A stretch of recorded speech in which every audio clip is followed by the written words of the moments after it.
පිටකොටුවේ Lotus පාරේ පාළුවට ගිය මේ යෝධ කොන්ක්‍රීට් සැකිල්ල මොකක්ද කියලා දන්නවද? පිටකොටුවේ රථවාහන ගාල් කිරීමට ස්ථිරසාර විසඳුමක් ලෙසත් බහුකාර්ය සේවා මධ්‍යස්ථානයක් ඇති කිරීමත් අරමුණු කර ගනිමින් ඉදිකිරීම ආරම්භ කළ මෙම ව්‍යාපෘතිය පිටකොටුව බහුකාර්ය ප්‍රවාහන හා රථගාල ලෙස හඳුන්වනවා. කොළඹ නගරයේ පවතින දැඩි රථවාහන තදබදයට සහ ඉඩම් හිඟයට විසඳුමක් ලෙස නාගරික සංවර්ධන අධිකාරිය විසින් මෙම සිරස් රථගාල සංකල්පය හඳුන්වා දී ඇති අතර පිටකොටුව ටෙලිකොම් මූලස්ථානයේ ඉදිරිපිට පර්චස් 50කට ආසන්න භූමියක ජනාධිපති ගෝඨාභය රාජපක්ෂ රජය යටතේ එවකට විශේෂභාර අමාත්‍ය මහින්ද රාජපක්ෂගේ මඟ පෙන්වීමෙන් 2020 වසරේ අගභාගයේ මෙහි ඉදිකිරීම ආරම්භ කෙරෙනවා. මේ සඳහා ඇස්තමේන්තුගත මුදල රුපියල් බිලියන 1.1ක්. ව්‍යාපෘති ඉදිකිරීම සමාගම තුඩාවේ බ්‍රදර්ස් සමාගම මහල් 10කින් සමන්විත වූ මෙම සැලසුමට අනුව මෙහි බිම් මහල වෙළඳ සංකීර්ණයක් සඳහා වෙන් කර ඇති අතර පළමු සහ දෙවන මහල් කොටුව පොලිස් ස්ථානයටත් තුන්වැනි මහලේ සිට නවවැනි මහල දක්වා මහල් 7ක් පුරා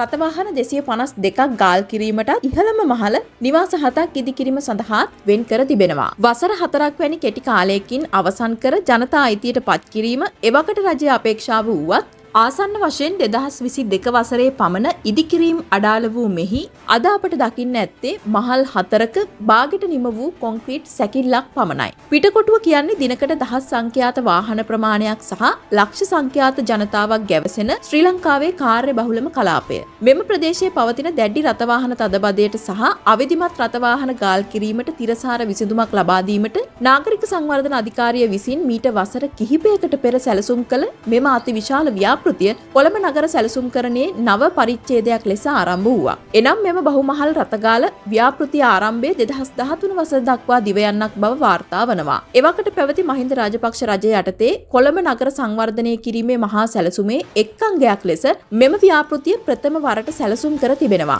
කෙසේ වෙතත් මෙම ගොඩනැගිල්ල හුදෙක් වාහන නැවැත්වීමේ ස්ථානයක් සඳහා පමණක් සැලසුම් කළ ව්‍යාපෘතියක් නොවේ. එය විවිධ නාගරික අවශ්‍යතා රැසක් එකම වහලක් යටට ගෙනෙන බහුකාර්ය සංකීර්ණයක් ලෙස හඳුන්වන්න පුළුවන්. දිනකට කොළඹ නගරයට පැමිණෙන වාහන සංඛ්‍යාව ලක්ෂ 4කට අධිකයි. ඒ අතරින් 80%ක්ම පෞද්ගලික වාහන. එවැනි කාර්ය බහුල පරිසරයක රථවාහන ගොඩගැසීම වැළැක්වීම සඳහා තාක්ෂණික ප්‍රවේශය සහ පිටවීමේ තාක්ෂණය තීරණාත්මක සාධකයක්. මෙම ව්‍යාපෘතියේ කැපී පෙනෙන සුවිශේෂීත්වය වන්නේ ඉතා සීමිත භූමි ප්‍රමාණයක උපරිම රථවාහන සංඛ්‍යාවක් හැසිරවීම සඳහා යොදාගත් එම අතිනවීන ඉංජිනේරු සැලසුමයි. රථවාහන 252ක් ගාල් කිරීමේදී මුහුණ දීමට සිදුවන ප්‍රධානතම අභියෝගය වන්නේ වාහන ඇතුළු වීම සහ පිටවීමට ගතවන කාලය කළමනාකරණය කිරීමයි. ඒ සඳහා මෙම ගොඩනැගිල්ල තුළ අර්ධ ස්වයංක්‍රීය යාන්ත්‍රික පද්ධතියක් සහ කාර්යක්ෂම සංක්‍රාන්ති මාවත් සැලසුම් කර තිබූ බවත් වාර්තා වනවා. කෙසේ වෙතත් ව්‍යාපෘති අතරමඟ නතර වීමත් සමග එම නවීන තාක්ෂණික පද්ධති මෙරටට ගෙන්වීම සහ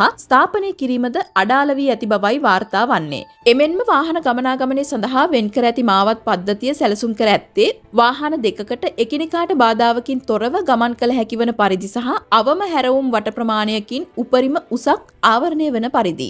මීට අමතරව ඉහළ මහල් වෙත වාහන සිරස් අතට ප්‍රවාහනය කිරීම සඳහා අධිවේගී රථවාහන සෝපාන පද්ධතියක් ස්ථාපිත කිරීමට නියමිතව තිබූ බවත් වාර්තා වනවා. කෙසේ වෙතත් අද වන විට මෙම යෝධ ව්‍යාපෘතියේ සියලුම ඉදිකිරීම් කටයුතු අතරමඟ නතර වී ඇති අතර එය කොළඹ නගරයේ මැදේ දි รา පත් වන කොන්ක්‍රීට් සැකිල්ලක් බවට පත්ව තිබෙනවා.